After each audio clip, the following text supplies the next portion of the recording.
Dominique Strauss-Kahn, bonsoir. Bonsoir. Vous prenez rarement la parole, vous le faites maintenant, diversité des points de vue sur notre antenne tout au long de la semaine, le vôtre ce soir. D'abord, pourquoi cette élection vous paraît-elle aussi cruciale ? Chacun le voit bien, parce que les alternances entre une majorité de droite et une majorité de gauche est une chose, c'est le jeu de la démocratie. Là, je crois que nous entrons, si le Front National est majoritaire tout seul, même s'il est majoritaire pas tout seul, mais a fortiori s'il est tout seul, dans un cycle complètement différent, où la donne même de la société française peut changer.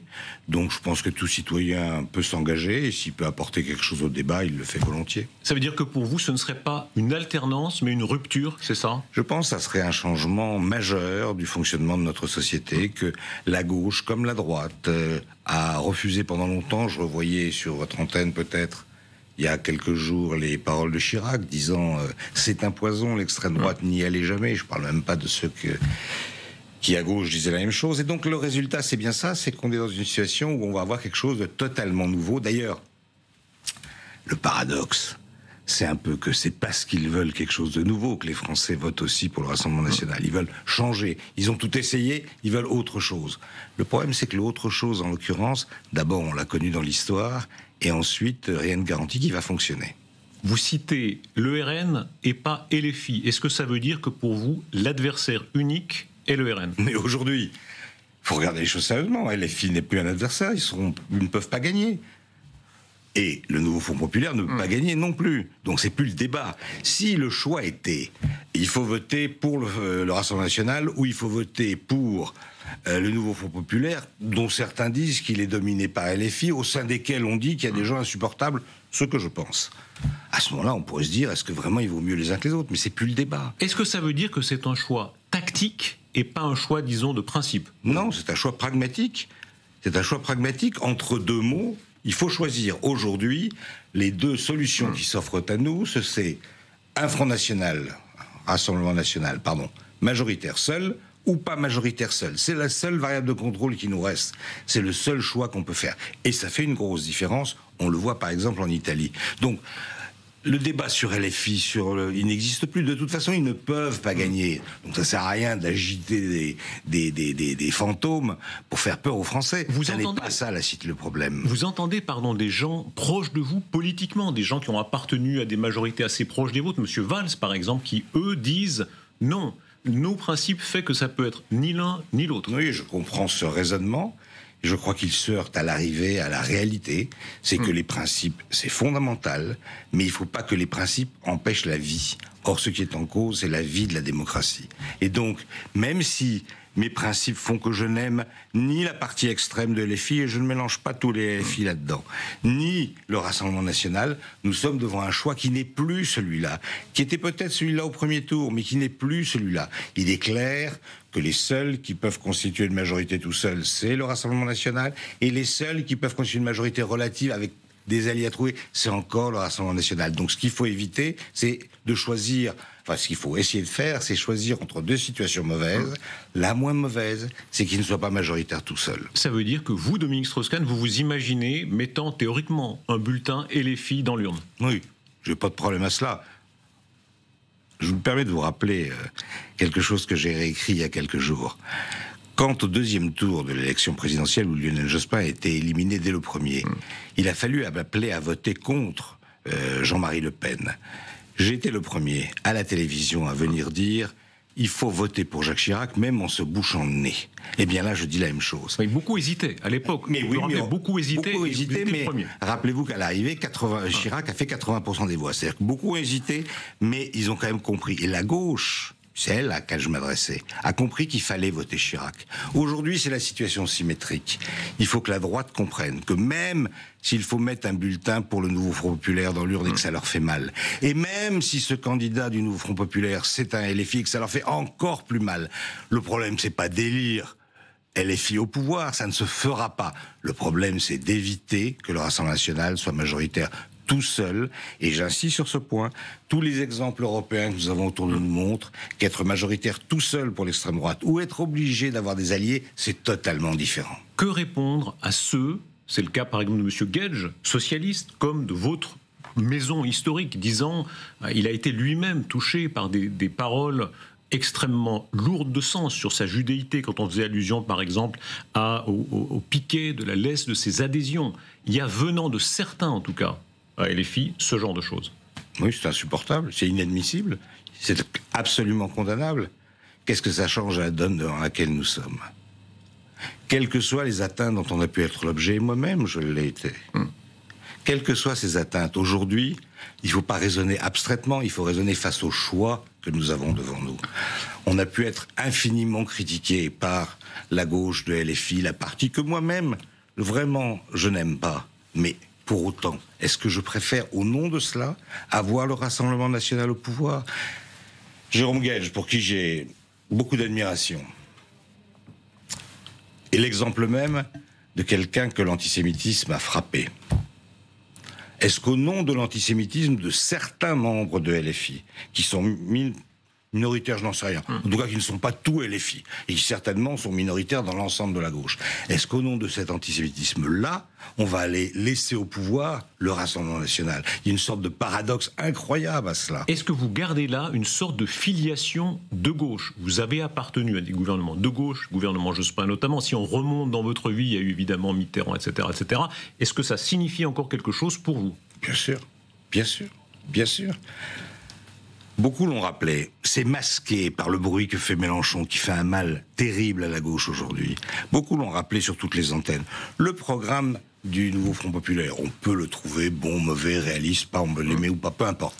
Mais c'est un programme fondé sur la recherche de la justice sociale. C'est ça l'axe central, quand l'axe de l'autre côté est la préférence nationale. Là aussi, s'il faut choisir entre deux orientations, mon choix est tout de suite fait, c'est celle de gauche. Un mot sur Mélenchon. On aime ou on n'aime pas M. Mélenchon, mais est-ce que vous lui reconnaissez ce talent qui fait que la gauche, pas toute la gauche, mais la gauche puissante, une grande partie de la gauche puissante, c'est lui. Il a réussi ce coup d'être le premier à gauche.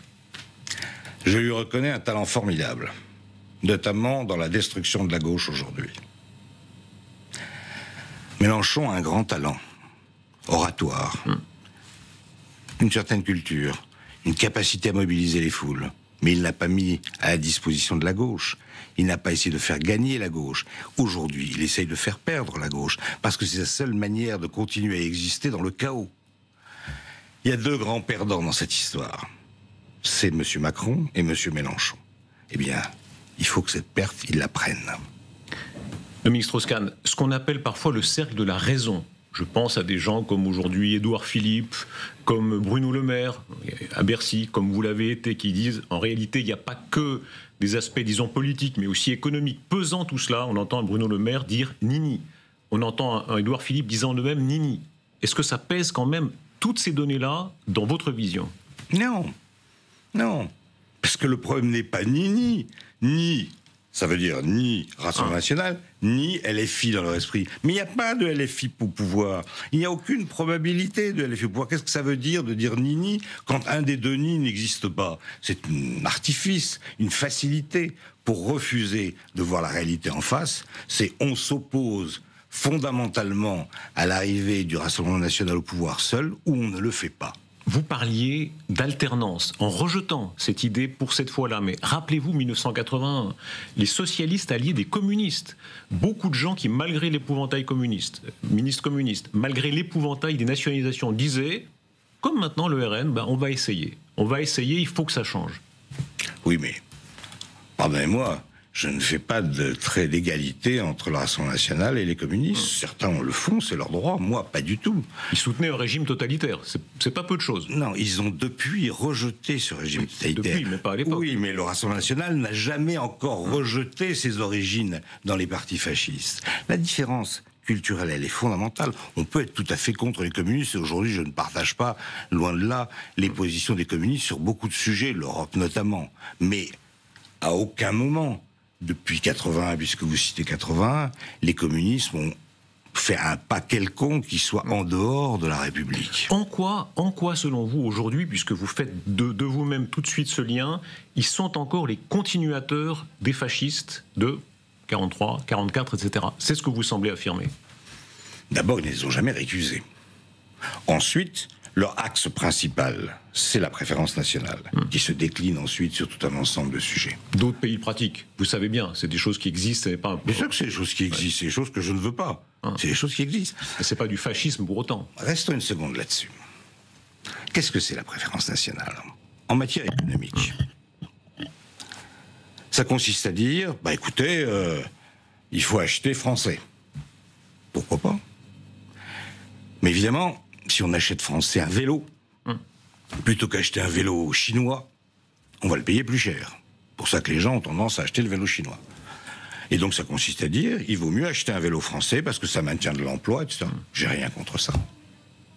Là où ça va plus, c'est quand on leur dit pas, mais si vous achetez un vélo français, évidemment, il va être plus cher. Donc vous allez perdre du pouvoir d'achat. Vous allez perdre du pouvoir d'achat pour maintenir de l'emploi. Ça, c'est un choix raisonnable. Mais il ne faut pas mentir en disant en même temps on veut la préférence nationale et en même temps on va vous donner du pouvoir d'achat. Parce que ça, c'est un mensonge. Mais c'est un choix souverain. Vous êtes d'accord, c'est pas du fascisme pour autant. Vous dites fascisme. Le choix souverain. Le choix ont le droit de choisir ça, y compris. Le choix. J'ai dit que c'était les héritiers des fascistes. Je ne dis pas que ce sont des fascistes, ils ne l'ont pas encore montré. Je dis que c'est l'extrême droite. Cette extrême droite est fondée sur une idée de la nation qui n'est pas la mienne, et qui, dans le domaine économique que je connais un peu moins mal que les autres domaines, je m'arrête à celui-là, dans ce domaine-là a des conséquences dramatiques. Et donc, je ne veux pas les voir au pouvoir. Pourquoi ne pas accorder au RN la possibilité d'avoir changé ? Vous rappelez l'histoire, à raison. Évidemment, le nationalisme a été tellement compromis atrocement dans la collaboration, c'est un fait. Mais beaucoup de radicaux socialistes, Bousquet, les socialistes sous la 4ème République, colonialistes, souvent racistes, menant des guerres, etc., etc. Au terme du passif, il y en a beaucoup. Pourquoi le RN serait les seuls à n'avoir pas changé ? Parce qu'ils ne disent pas qu'ils ont changé. Qu'ils commencent par dire qu'ils ont changé, qu'ils commencent par récuser l'ensemble de l'histoire dont ils viennent. Madame Le Pen a même exclu son père. On ne peut pas dire qu'il n'a pas changé. C'est une histoire de famille. Mais que le Rassemblement national commence par dire ce qui s'est passé dans les partis d'extrême droite dans l'histoire, nous le récusons. C'est scandaleux. Ça n'est plus nous. Nous voulons autre chose. On pourra commencer à discuter de l'autre chose. Mais à aucun moment, ils n'ont voulu dire ça. C'est-à-dire, expliquer exactement ce que vous attendriez d'eux pour que ce soit vraiment qu'il y ait une rupture, disons, historique entre eux et ce qu'a été les nationalistes en d'autres temps. C'est élémentaire. Ça suffira pas obligatoirement, mais ça commence par le fait de dire nous sommes en rupture. Comme d'ailleurs, puisque vous l'évoquiez tout à l'heure, les communistes italiens, français ont été en rupture avec ce qu'a été le Parti communiste de l'Union soviétique. Mettons-nous, vous parliez d'économie, mettons-nous dans la perspective que demain il y ait une majorité absolue du RN, qui gouverne. Qu'est-ce qui, selon vous, se passerait dans les premiers mois qui soient aussi, disons, inquiétants de votre point de vue ? À mon avis, il y a deux choses. Il y a d'abord une sorte de finance magique au Rassemblement national. C'est-à-dire qu'on a un ensemble de dépenses qu'on annonce, zéro recette, et on fait comme si ça ne va pas faire un problème. Ça va faire un sacré problème. Les chiffrages, pour moi qui les ai faits, ils valent ce qu'ils valent, sont grosso modo 100 milliards de dépenses. C'est réaliste. C'est d'ailleurs ce que Liz Truss, en Angleterre, voulait faire aussi. Ça lui a pas profité, disons. Elle est restée 6 semaines, oui. 100 milliards de dépenses, mais pas de recettes. Donc ça veut dire 100 milliards de dépenses, c'est 4 points de PIB. Monsieur le maire nous laisse 5 points de déficit. Donc à eux deux réunis, ça fait 9 points de déficit. 9 points de déficit à financer, c'est extrêmement coûteux. Ça veut dire que les taux vont monter, ça veut dire que la charge de la dette va devenir le premier poste de l'État, ça veut dire que nous allons tranquillement dans le mur. Vous dites c'est 4 points de déficit, l'arrivée du RN égale 4 points de déficit selon vous ? S'ils mettent en œuvre, alors il y a toujours l'hypothèse, ils vont arriver au pouvoir, ils vont rien faire de ce qu'ils ont dit. Ce qui arrive souvent. On verra. En tout cas, ce qui est dans leur programme, c'est, d'après tous les chiffrages publics, 4 points de déficit. Oui. Si on se fait le avocat, Dominique Strauss-Kahn, vous le dites vous-même, le gouvernement actuel, qui fait partie, comme on le rappelait, des raisonnables, le gouvernement annuel, les 5,5%, les 3200 milliards de dettes, avec raison peut-être, des gens au RN ou à LFI, on en parlera aussi, disent de la relance ne serait pas mal, un peu de relance. Quand écoutez, on est à 3200 milliards, 10 milliards de plus, je suis le Premier ministre des Finances. J'ai été le Premier ministre des Finances français pour un mandat duquel le ratio de la dette sur le PIB a baissé. Je suis un des rares ministres des Finances français qui, chaque fois, quand il a annoncé une loi de finances avec un déficit, a fait à l'arrivée moins de déficit que ce qu'il avait annoncé. À partir de là, je dis quoi ?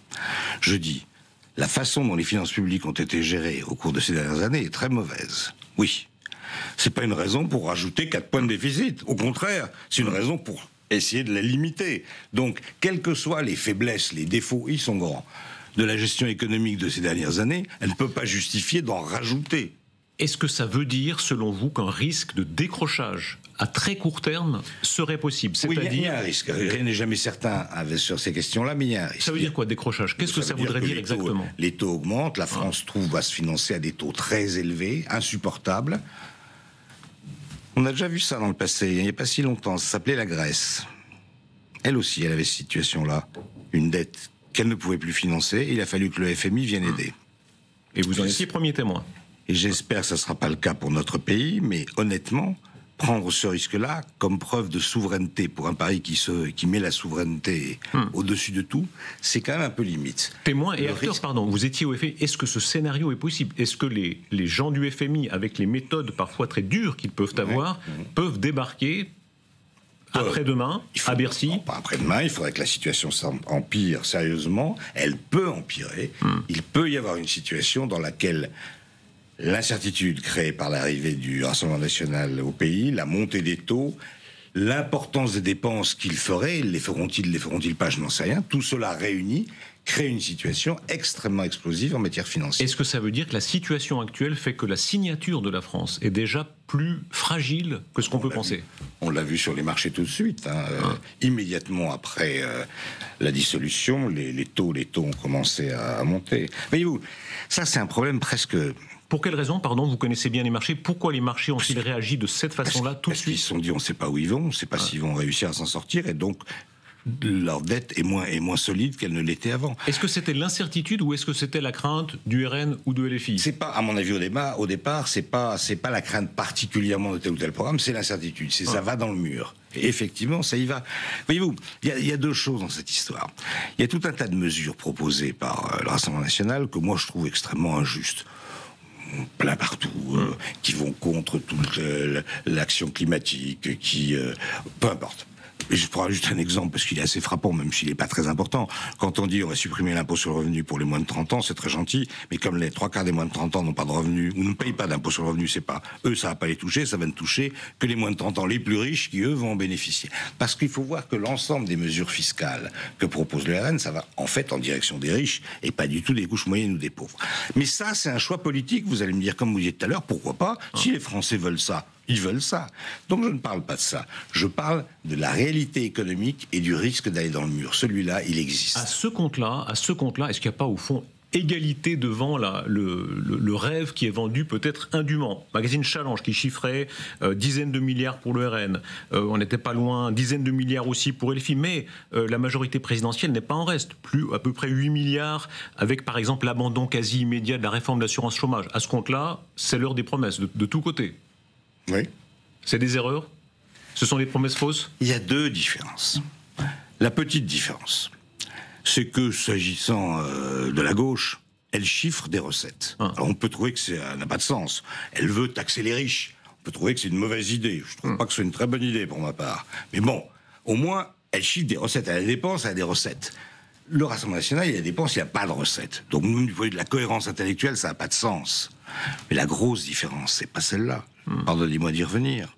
C'est qu'on ne peut pas les renvoyer dos à dos aujourd'hui. Le Rassemblement national peut être au pouvoir et mettre en œuvre ce qu'il a fait. Il faut se défendre contre cela. LFI ne sera pas au pouvoir, ils peuvent raconter ce qu'ils veulent, ça n'a strictement aucune importance. De toute façon, ils ne seront pas au pouvoir. Le choix que nous avons... Est-ce que nous voulons le Rassemblement national seul, capable de faire toutes les bêtises de la Terre, ou est-ce que nous voulons qu'il ne soit pas majoritaire, ce qui peut tempérer beaucoup le mal pour notre pays? On ne peut pas refaire l'histoire, mais sur notre antenne, Thierry Breton était notre invité il y a quelques semaines. Il vous accusez, vous, la gauche au pouvoir, oui, enfin collectivement, époque Mitterrand, il disait depuis 80 en réalité, la France a acheté des acquis sociaux avec de la dette. Donc c'est pas la faute à RN, la faute à FI, c'est une faute collective que vous portez aussi. Notre pays, depuis très longtemps, a acheté beaucoup de ses progrès par de la dette. Est-ce que c'est toujours mauvais? Qu'est-ce qu'on dirait d'une entreprise qui refuserait de se développer parce qu'elle ne voudrait pas s'endetter pour acheter des machines? On dirait la tort. Qu'est-ce qu'on dirait d'un ménage qui dirait non, Je ne veux pas devenir propriétaire de mon logement, parce qu'il faudrait que je m'endette. Pourtant, s'il le fait, il remboursera, et quand il aura remboursé, il sera plus riche qu'avant. La dette n'est pas toujours mauvaise. La dette est mauvaise quand on n'est pas en situation de la rembourser, et quand ce que l'on fait avec la ressource qu'on a collectée ne sert pas à avancer, à produire plus. Ça n'a pas toujours été le cas. Donc c'est vrai que la dette a augmenté.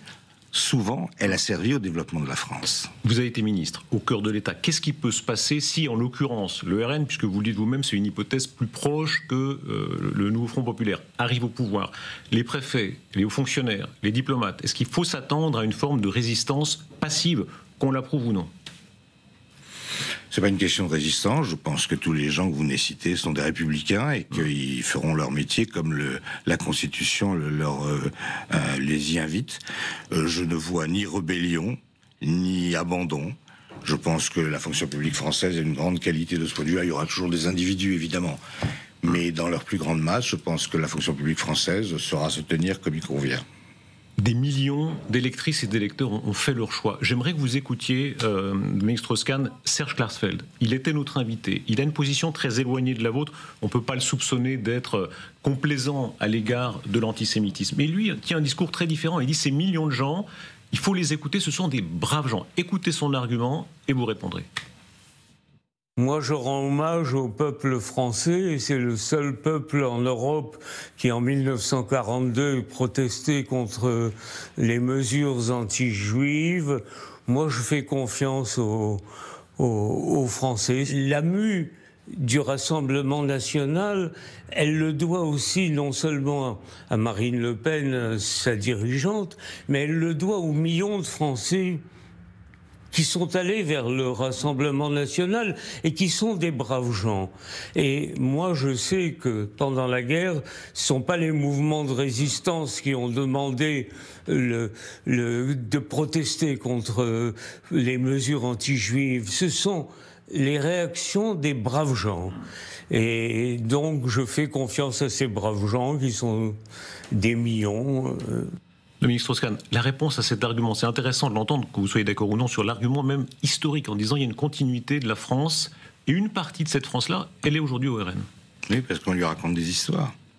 Parce qu'on lui fait croire qu'on va arrêter l'immigration, alors que, bien sûr, il faut limiter l'immigration, ça j'en suis d'accord, mais pas par les méthodes proposées par le RN. D'ailleurs, leur ami, Giorgia Meloni en Italie a mis en œuvre des mesures qui font qu'aujourd'hui il y a plus d'immigrés en Italie qu'il y en avait quand elle est arrivée. Ça ne marche pas.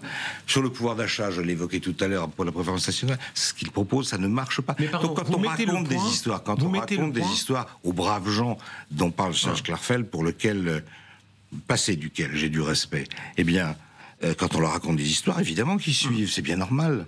Vous dites au passé duquel, ça veut dire que sa position d'aujourd'hui vous choque? Je pense qu'elle est contraire à beaucoup de choses qu'il a fait dans le passé. Vous avez de vous-même pointé l'immigration. En réalité, est-ce que ce n'est pas la cause historique du RN? Et parallèlement, est-ce que ça ne vous charge pas, vous, je dis vous, ces décennies de gens au pouvoir qui n'ont pas ordonné l'immigration? Il y a un problème d'immigration en France, incontrôlé. Bien sûr. Est-ce que vous prenez cette part de faute? Bien sûr qu'il y a un problème d'immigration. Il y a un problème d'immigration qui vient de ce que nous avons, et j'en suis partie responsable, laissé rentrer dans la tête des Français que leurs mots venaient de l'immigration. Il y a 5 millions d'étrangers en France aujourd'hui. C'est un peu moins de 10% de la population. C'est partout pareil en Europe. Il y a des endroits où ça fait des crises, il y a des endroits où ça n'en fait pas. Pourquoi? Parce que nous n'avons pas su, et là, la responsabilité, elle est grande, c'est de faire en sorte que les Français comprennent que cette immigration-là, il fallait l'intégrer, elle servait à l'économie. Au contraire de cela, on a rempli la tête des Français de messages sur les immigrés coûtent cher. Tous les rapports montrent le contraire. Ça veut dire, pardon, que vous l'assumez entièrement, la nécessité d'avoir une migration, évidemment, pour compenser le déficit des natalités en Europe? Bien entendu. Et un ministre de la Ligue, en Italie aujourd'hui, la Ligue, c'est quand même pas les plus gauchistes, disait... Notre natalité baisse, c'était il y a quelques jours. Il faut que nous ayons de l'immigration. Que nous n'ayons pas correctement régulé cette immigration. Que nous n'ayons surtout pas su intégrer cette immigration comme nos pères avaient su le faire. Ça, c'est sûr. Et là, la responsabilité est lourde. Est-ce que ça n'est pas se boucher les oreilles quand on entend Édouard Philippe, Bruno Le Maire, ce ne sont pas des extrémistes de droite, dire ça n'est pas normal de ne pas avoir consulté les peuples sur un sujet aussi crucial. On peut penser comme vous qu'il faut beaucoup recourir à la migration pour l'économie. Ne me faites pas dire ce que je n'ai pas dit. C'est ce que vous venez de dire. Je ne dis pas qu'il faut beaucoup recourir à l'immigration. Je dis que nous avons recouru à l'immigration parce qu'on en avait besoin. Quand Bruno Le Maire ou Édouard Philippe dit très bien, mais on n'a jamais demandé son avis au peuple depuis des décennies sur un point aussi important. Par un référendum ? Par exemple ? Oui, c'est vrai, ils l'ont pas fait non plus. Enfin, je ne sais pas si ça avait un sens. Ce qui me paraît important aujourd'hui, c'est que nous sommes, pas seulement nous Français, face à un problème d'immigration. Qui va s'aggraver considérablement. Parce que la démographie, elle vient principalement d'Afrique, cette immigration. La chose clairement, Afrique du Nord et Afrique subsaharienne. La démographie dans ces pays, surtout l'Afrique subsaharienne, est explosive. Par ailleurs, le changement climatique va rendre un certain nombre de ces zones difficiles à vivre, et donc la pression sur le Nord va augmenter. C'est pas quelques dizaines, quelques centaines de milliers de migrants que nous allons avoir à regarder, c'est des millions. On va pas les attendre avec des barbelés. On va pas attendre des millions de personnes. Qu'est-ce qu'il faut faire ? Il n'y a qu'une seule voie, c'est organiser le développement de ces pays pour qu'ils restent chez eux. Évidemment, ça coûte de l'argent. C'est du très long terme. Oui, mais bien sûr, tout le monde dit ça. Le long terme, si on ne le commence jamais, des décennies. Les problèmes sont maintenant. Non, c'est pas des décennies, c'est des années. Mais regardez, le long terme, si on ne le commence pas, on n'arrive jamais au bout. Regardez, Dominique Strauss-Kahn, des pays comme les Pays-Bas, pays sophistiqués, très démocratiques, où l'extrême droite de Wilders gouverne déjà avec les libéraux de Renew, c'est le même parti européen que le président de la République actuelle, comme quoi déjà maintenant les lignes ont changé. Est-ce que votre position, qu'on la partage ou non, n'est pas déjà datée ? En réalité, le temps a passé. Je crois que c'est le contraire. D'une part, je voudrais faire deux remarques. La première, c'est que vous citiez les Pays-Bas. Ce qui caractérise la situation aux Pays-Bas, c'est que c'est un gouvernement de coalition. Oui, mais c'est justement le problème que nous avons aujourd'hui en France. On peut parler d'un tas d'autres sujets, mais nous avons une élection dans quelques jours. Le problème est de savoir si nous allons, comme ailleurs en Europe, où la droite est forte, vers un gouvernement de coalition, ce que je crois bien moins grave qu'un gouvernement qui serait entièrement d'extrême droite. Ça, c'est le sujet sur le... Après, est-ce que ma position est datée ? Mais non, elle n'est pas datée. Elle n'est pas datée. Le problème, c'est comme vous le disiez tout à l'heure, c'est au contraire une position de long terme, de futur. C'est-à-dire qu'il va falloir du temps pour ça. Est-ce que ça veut dire, vous avez mentionné la droite libérale, est-ce que la droite classique, c'est Jean d'Ormesson qui disait ça, il se méfiait beaucoup des centres-droits, centres-gauche, il disait ça c'est dangereux. La droite classique ou la gauche, le vrai droite-gauche, cette dialectique, met de côté les extrêmes. On voit ce qui se passe en Allemagne avec une droite forte. Oui, où est-ce que vous voulez en venir ? Qu'il vaut mieux des vrais partis forts, une droite forte, une gauche forte, plutôt que d'avoir une voie centriste qui peut-être ramener la situation présente. Bien sûr. La voie centriste, c'est la position de M. Macron, ça n'a jamais été la mienne. Je pense que, comme en Angleterre par exemple, il y a des conservateurs qui en leur sein ont des extrêmes droites, des travaillistes qui en leur sein ont des gauchistes, et c'est les deux grands partis qui alternent au pouvoir. Oui. Est-ce à dire que, pas M. Macron, pas lui responsable, mais disons son positionnement politique a contribué à la situation actuelle ? Je pense, oui, je pense que... Pourquoi ? Parce que l'histoire de la voie centrale, comme vous veniez de l'évoquer en citant d'Ormesson, n'a pas de sens. L'alternance démocratique, tant qu'elle fonctionne, il y a un jour où le cycle démocratique s'épuise. Mais tant qu'elle fonctionne, elle passe d'un gouvernement plutôt à droite à un gouvernement plutôt à gauche. Chacun va dans le sens qui lui semble le mieux et la société progresse. Les situations extrêmes, à mon avis, n'amènent rien de bon. Et, comme on le disait tout à l'heure, en matière économique, je pense que la situation extrême dans laquelle nous risquons d'entrer n'amènera rien de bon. Les dissolutions sont des moments parfois historiques. Alors, il y a la bêtise, on peut dire comme ça, la bêtise de Jacques Chirac en 97, vous en avez profité. Vous êtes un profiteur de l'erreur de Jacques Chirac en 97, ça vous a amené au pouvoir, Lionel Jospin, etc. Est-ce qu'Emmanuel Macron s'est trompé ? Je pense que ce n'était pas la bonne décision à prendre. Honnêtement, je ne pense pas que c'était la voie qu'il fallait suivre. D'autant que je crois qu'il craignait d'être mis en minorité à la rentrée sur le budget et qu'à ce moment-là, il faille dissoudre. Il a précédé. Oui, mais ça n'a aucun sens de précéder. Il aurait mieux fait de prévoir ce qui allait pouvoir se passer et éventuellement prendre les mesures nécessaires pour élargir sa majorité d'ici là. Bref, il y avait plusieurs possibilités pour avancer, pas celle qu'il a choisie. Vous êtes de ceux qui ont rêvé d'être président de la République, pas que vous, hein. La liste est longue. Quand vous voyez Emmanuel Macron aujourd'hui, historiquement, il y a eu ce centre-droit, centre-gauche, cette gauche, disons, qui voulait être pragmatique, souvent proche de l'économie. Schröder en Allemagne, son évolution russe, c'est un autre problème. Les blairistes au Royaume-Uni. Est-ce que vous sentez une proximité avec ce qu'a fait Emmanuel Macron, le dépassement ? Mais il y a des choses de ce qu'il a fait qui me semblent satisfaisantes, oui, en matière économique notamment. C'est un bon président de la République? Je pense qu'il y a des choses qu'il a fait en matière sociale qui n'allaient absolument pas dans la direction qu'il fallait.